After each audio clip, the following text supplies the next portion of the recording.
Welcome to Roleplaying History, the podcast where we explore the history of role-playing games. I'm Wayne Davis, and I'll be your guide for today's tour. Episode 43, Superhero Games, Part 1. So for today's show, we're going to dig into superhero role-playing games. Now, you might think this is a narrow category, but you'd be wrong. Sure, Marvel and DC have had their officially licensed games over the years, and Marvel's had a bunch of them, if we're being honest, but they're not the only players in this game. So we're going to get into this role-playing history style and break down the various games that have come out over the years, and more importantly, tell you which ones are available for you to buy and try this weekend. So without further ado, let's get this tour bus rolling. Right off the top, we're going to start this look into superhero role-playing games with looks at the two titans of the superhero genre, Marvel and DC. Yes, I am very aware that Marvel and DC aren't the only two comic companies in existence. But if you ask 10 random folks on the street who their favorite superheroes are, chances are pretty good that 9 out of 10 of them are going to answer with somebody from one of those two publishers. Of course, a crap ton of movies and television shows over the years doesn't hurt either. Anyway, let's start with Marvel. Marvel's Superheroes, the heroic role-playing game, was released by TSR in 1984. Now, it has to be noted that TSR had gotten into a bit of a bidding war with other companies to obtain the license for Marvel, with companies like Fantasy Games Unlimited, Mayfair Games, and most notably, Games Workshop. However, Kevin and Brian Bloom, who were handling the deal for TSR and basically running the entire company at this point, managed to secure the rights due primarily to their position within the industry at the time and a pre-existing relationship with Marvel due to some comics and other ancillaries that had been handled over the years. In a bit of industry subterfuge, the Blooms kept the license hidden from prying eyes for as long as physically possible, referring to the project internally as the Boot Hill Revision, as Jeff Grubb and Steve Winter worked out the rules for the system. When released, the game was a boxed set containing a 48-page book, 2 16-page books, cardboard counters, a color map, and dice. Now, it should be noted that one of those 16-page books was a scenario for the game written by Bruce Nesmith. Digging into the system itself, the game has what's called a universal table, which is used to resolve all actions and determine their success. For the purposes of this game, a round is defined as one panel in a comic book, rather than a number of seconds like in other games. So, to determine how actions go during the game, you take a die roll and match up with the universal table and a battle effects table, if it's combat, and you get your resolution. The 48-page book is the campaign book, and it handles character creation, along with providing sample characters for comparison, or for you to use if you just want to test drive the system first. The system also brought in the concept of karma, which could be gained through gameplay. Karma could be used to buy or improve characteristics or powers. However, characters could also accumulate bad karma, and those wipe out good karma before the player could use them. Now, one of the 16-page books, as I mentioned, was a game scenario. It's called Day of the Octopus. It pitted Captain America, Spider-Man, Captain Marvel, and The Thing against a legion of supervillains led by Dr. Octopus. The adventure has 6 chapters, and the various settings and other items involved in the scenarios are laid out for you within the pages of that book. Reviews of the game were interesting. Some reviewers liked it, while others felt it was too simplistic. I pulled 2 reviews to share here. Alan Varney's review was in the Space Gamer number 70. In it, he said, "This is a respectable effort and an excellent introductory game for a devoted Marvel fan aged 10 to 12. Older, more experienced, or less devoted buyers will probably be disappointed." Enough said. Ken Rolston expanded on this thought in his review in Dragon number 91 in November of 1984. The mechanics are original and simple. The tone is practical and informal, and the presentation is direct and entertaining. The game is much simpler than the Champions, Villains and Vigilantes, and Superworld games, and certainly a better choice for younger gamers. Confirmed supporters of these older systems will probably not be seduced by the clean rules design, having come to love the chains of their detailed and time-consuming character creation systems. It's funny to me that even in their seemingly disapproving reviews, both Varney and Rolston noted a major selling point for these rules. They're simple to learn, use, and follow. Gamers must have noticed this as well because the system sold well enough for TSR to continue their association with Marvel, releasing Marvel Superheroes Advanced Set in 1986. Much as with D&D, the Advanced Set was designed for the more advanced gamer. There were more rules, more options, just more for gamers and GMs to utilize with the system. Written by Jeff Grubb with art by Jeff Butler, this was also a boxed set consisting of a 96-page book, a 64-page book, a cardstock booklet, a color map, and dice. And for those not old enough to remember gaming in the 1980s, getting dice as a part of your box set was a normal thing. In fact, for most of us, the only way you got dice at the time was by buying a box set that had them in them, unless, of course, you were stealing six-siders out of your grandmother's Yahtzee game. Sorry, Grandma. So what was so advanced about this system? The short answer is everything. But let's break it down a little bit, because everything's just not an appropriate answer for this show. First off, changes were made to the Universal Table. It still exists in this version, but it was made a bit more elaborate, which allowed for more variety of results. Characters got more powers, more skills, more weapons and artifacts. See where I'm going here? They also offered up new character generation system by which attributes could take any value, and rank was determined by the range into which the score fell. This certainly allowed for a more advanced form of character creation, and was also definitely directed towards those who felt that the original box was too simple. Reviewers tended to agree, and I've pulled 2 reviews to mention here. Pete Tamlin said in White Dwarf number 84, Jeff Grubb has done a pretty slick job, both in expanding the system without overcomplicating it, and in explaining it all in an entertaining manner.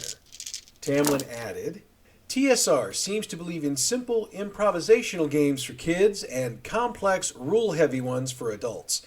Whether you need Marvel Superhero Advance depends on how you like to run your games. If you're starting out, providing it's not your first role-playing game, I'd go for the advanced game, but be prepared to treat a lot of what it says as guidelines only. Shannon Appelkline added in her own review that the set, quote, helped to offset any complaints from role players about the original game's simplicity, end quote. Insofar as support of both of these sets, TSR supported the hell out of them over the years, publishing a large number of supplements consisting of character and setting books, as well as a number of modules for GMs to run their players through. Sales of both sets were good for a while, but as it tended to go with most non-D&D materials with TSR, sales dropped off after the systems had been out for a while, which would lead to periods of time with no new material being produced to support the games, which would then lead some players to go looking for new games or new game systems to scratch their itch for superhero material. However, TSR would take one more shot at publishing a Marvel superhero game. Marvel Superheroes Adventure Game was released in 1998. This game utilized TSR's Saga system, which I've described in better detail in a previous episode. The basics of the system are that fate cards determine the effects of action, and the number of cards a player can hold is determined by the number of quests they've completed. Sue Cook was the brand manager for Marvel Superheroes Adventure Game, and she was one of the designers of the Saga system. Now, for this game, there were 5 suits. The Strength suit, which were green cards, represented by the Incredible Hulk. Agility suit, red cards, Spider-Man. Intellect suit, blue, Mr. Fantastic. Willpower suit, purple, Doctor Strange. Doom suit, black, Doctor Doom. Getting into the specifics of the rules for this game, they were designed for fast gameplay with fairly simple rules. Each character had 4 abilities, rated from 1 to 30. Normal human abilities would rank between 1 and 10, with superhuman abilities, like Thor's strength, ranking between 11 and 20. Each character had an edge, ranked between 0 and 5, which represented their experience as either a hero or villain. So edge would determine your hand size, with 2 plus edge being the number of cards you could hold. Beyond that, the rules dictated what cards could trump other cards, and you'd play along to see who won. Don Bassingthwaite reviewed the game for SF Site in 1998, and he said thus: "Good, clear mechanics, quick flow, strong atmosphere, and good background. The support of hundreds of comics doesn't hurt. I think TSR has a winner with this game." He wasn't alone in his praise of the game. Reviewers across the board gave it positive reviews. But let's keep in mind when this game came out. In 1998, TSR had been, for all intents and purposes, sold to Wizards of the Coast. So TSR wasn't really widely pushing a large amount of new product.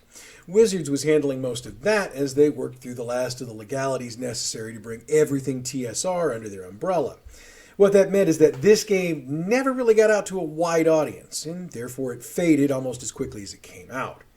Now, if you can find a used copy of it somewhere, I'd suggest picking it up and playing it for the nostalgia, if nothing else. So, with another game faded away, TSR lost the Marvel license. In 2000, Marvel Comics got the license back, and they decided to dip their toes into the tabletop role-playing game market. Their lone release came out in 2003. It's called the Marvel Universe Role-Playing Game. Designed by Dan Gelber, Jeffrey Simons, Evan Jones, Bill Jemis, and Mark D. Beasley, MERG, as it was known by many in the industry, used a system that was as unique as its nickname. The basic mechanic of the game is the allocation of energy or effort, and this is done through the use of redstones. Redstones are, at first, equal to the character's energy reserve stat and are allocated to powers, attacks, and defenses by both the players and the GM. Allocated stones are then compared to determine success or failure at tasks. On the surface, this sounds like a complicated system, but I've actually had a chance to see this game played before. And once you've done it a time or two, gameplay is actually pretty easy. Or at least it was when I watched it at a convention a couple years ago. Marvel promoted the hell out of this game, putting a 75-page pull-out preview in the April 2003 issue of Inquest Gamer that offered up basic rules and some character profiles to whet the appetites of gamers. It's been reported that the sales for this game were so heavy, multiple printings had to be run for the main book. So why aren't we seeing it still today? Well, apparently Marvel didn't see the game as a success because it didn't do the kinds of numbers that D&D was doing, so they pulled the plug on it. Ouch. Sounds like a TSR level mistake, pulling a massively popular product because it doesn't outsell the best-selling game in the entire world. Well, at least we can still find it used. Maybe. Anyway, the license next went to Margaret Weis Productions, and they released Marvel Heroic Role-Playing in 2012. Designed by Cam Banks and Rob Donahue, the game was set up to be more of a troop play system, and I've discussed troop play in a previous episode or two. Basically, troop play allows, and frankly expects, players to pick up new or different characters between scenes, and for the storyteller or GM to change about as often. What also made this different is that players are expected to know the capabilities of their character, since stats don't necessarily provide a restriction on what your characters can do. This game picked up 3 Annie Awards in 2012 and 2 Origins Awards in 2013, but Margaret Weis Productions never sold a bunch of these units, making their deal with Marvel an unsuccessful one for them. Thus, they announced in 2013 that they were dropping the line and giving up the license. At this point, that's what's out there for official Marvel tabletop role-playing games. That's not to say that the fans of Marvel Comics haven't come up with their own. Trust me, if you dig deep enough into the internet, maybe don't do that. You might catch something. Okay, so we've looked at Marvel's history in the tabletop role-playing game genre. What about DC? Mayfair Games brought us DC Heroes role-playing game in 1985. Designed by Greg Gordon, DC Heroes utilized what's known as the Mayfair Exponential Game System, or MEGS. It should be noted that MEGS was specifically designed for DC Heroes, though it was used later on in a couple of other games. The reason for MEGS is simple. If you look at 2 heroes, for example, let's use Superman and Batman because, well, why not? Everybody else does. If we take everything we know about both of them, there's no way Batman should have a chance in hell of standing his ground against Superman should they decide to brawl. Argue this as you will, but Superman's strength is way superior to Batman's, and we know that what makes Batman a superhero is a combination of what's between his ears and what gadgets are on his belt. And a crap ton of money. I mean, we are being honest here, right? Anyway, Megs is an exponential system that uses a logarithmic scale. Long story short, Megs is what allows for the comic realness of a fight between Superman and Batman to seem to be anywhere near even for a bit of time. That feeds into the rest of the heroes and villains in the game. Conflicts in the game are resolved with the use of two 10-sided dice and the action table. Now, for you comic fans out there, you might want to note that DC Heroes released around the same time as DC Comics released Crisis on Infinite Earths, which for you non-comic folks out there is one of the storylines that is considered not only a must-read, but an absolute classic by a number of comic fans. Of course, there are those who say it wrecked the line, but this isn't a comic book podcast. We're going to save that argument for another day. I needed to mention the release point because the rulebook has write-ups for things that happened pre-crisis and post-crisis, so that players and GMs had options for running their games. Of the reviews I saw for this version, the average rating was about an 8 out of 10, and we'll rely on Jeff Grubb's review in the September 1985 issue of Dragon magazine. These are a very user-friendly set of rules that are enjoyable to read without making the reader lose track of what they're teaching. This is the best product I've seen yet from Mayfair Games. But lest the point be lost, let's say it again. This is not an easy or an introductory game. Come into it with some background in role-playing. This edition won the H.G. Wells Award for Best Role-Playing Rules of 1985. And of course, Mayfair supported this core book with supplements and adventures. And to take advantage of the release of the Michael Keaton-led Batman film in 1989, Mayfair released a simplified version of DC Heroes called the Batman Role-Playing Game. That game provided stats for Batman and all his friends and enemies, as well as a full description of Gotham City. It also had a scenario for play that featured the Joker. Jack A. Barker, Greg Gordon, and Ray Winnegar designed it, and it was fairly well reviewed. Now, I mentioned the Batman game because the simplifications that went into that were taken into consideration when Mayfair was putting together the second edition of DC Heroes. It was also released in 1989 with the same designers as the Batman version of the game. This version was also different from its predecessor in that it was released as a boxed set, an introductory booklet, an introductory adventure, and a background roster book with stats for nearly 250 DC characters. It also had the GM screen, an action wheel, 2 decks of cards with stats for DC characters, and dice. It should also be noted that the Superman source book, which had been released prior to the Batman game, also played into the second edition revisions. Alan Varney reviewed the second edition in the January 1991 issue of Dragon, and here's what he had to say. The game combines broad combat options with speed of play. It quantifies non-combat interaction, such as interrogation, better than any game I know. Its AP system shows true ingenuity and, in the second edition, improved realism. But Varney's review wasn't without some criticism. Quote, "This is Mayfair's third try at gadgets and the rules still don't work." End quote. Varney concluded his review by saying, "If you find other superhero role-playing games too slow or complex for your taste, and if you don't mind one-table systems, use the DC Heroes rules as a fast-paced, superheroic combat system for your own campaign world." Mayfair didn't stop with 2 editions, though. The third edition came out in 1993, and it was a further refining of the rules, and further updated the DC role-playing game world to what had happened in the comics since the second edition was released. More to the point, the release of 3rd edition coincided with both the death of Superman and reign of the Supermen story arcs, so the 4 variant Superman versions got ratings in this version. I wasn't able to find a review for this version, but the sales pretty much spoke for themselves. They weren't all that great. At some point prior to 1999, Mayfair lost the license to the DC Universe, and West End Games picked it up.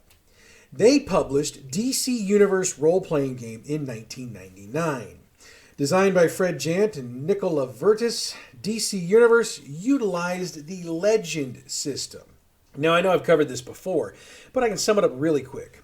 Legend system is a D6 variant system, by which when you roll the number of D6s you've been instructed to, rather than add them up, you consider any roll of 3 or higher a success. To succeed at a task, you must have a certain number of successes. Kind of like the die pool system utilized by White Wolf, if you'll remember our discussion of that previously. Anyway, West End put out their core rulebook, then immediately supported it with a number of source books.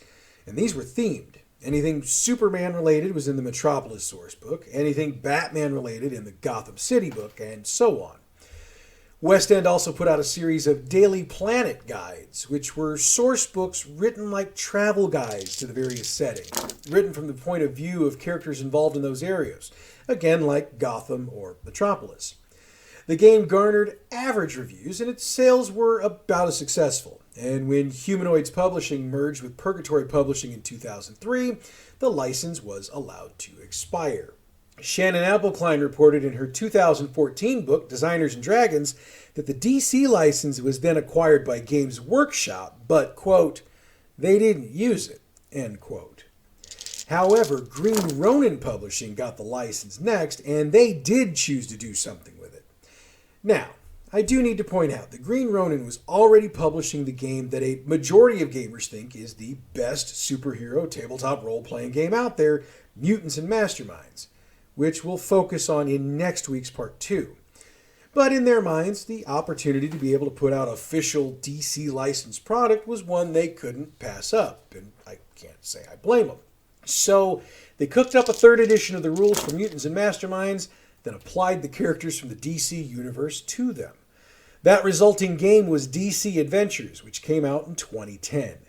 Designed by Steve Kenson and Ray Winiger, with DC artists providing the interior artwork and Alex Ross handling the cover, DC Adventures detailed 14 heroes, 14 supervillains, and provided some detailed area knowledge for Metropolis, Gotham City, Markovia, Zondia, and even Earth Zero.